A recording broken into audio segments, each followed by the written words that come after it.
Now, real quick, here's how it works.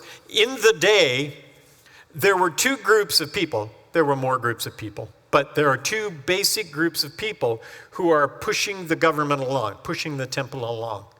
It's the Pharisees and the Sadducees. The best way to kind of think of them is as the Republicans and the Democrats, because they were very similar in a lot of ways. They were all there for the same purpose: keeping people informed of the law, helping people follow the law, helping people do the law.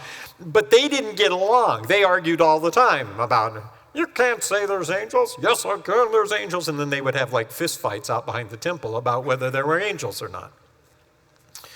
Paul was a Pharisee, so he knew his stuff.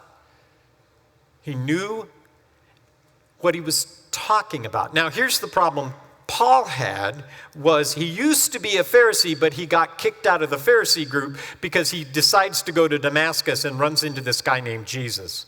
And Jesus has this way of changing people's lives when you run into him. And so Paul kind of returned his Pharisee card and took up the challenge of helping people understand Jesus' plan, God's plan for us.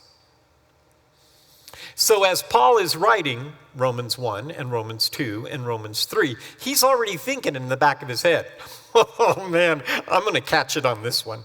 If they'd had emails in the day, they would be loading up on the emails and it was going to be a mess.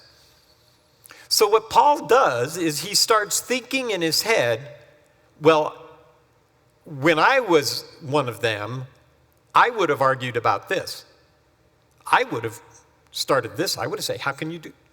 So he starts answering their questions that they haven't asked yet.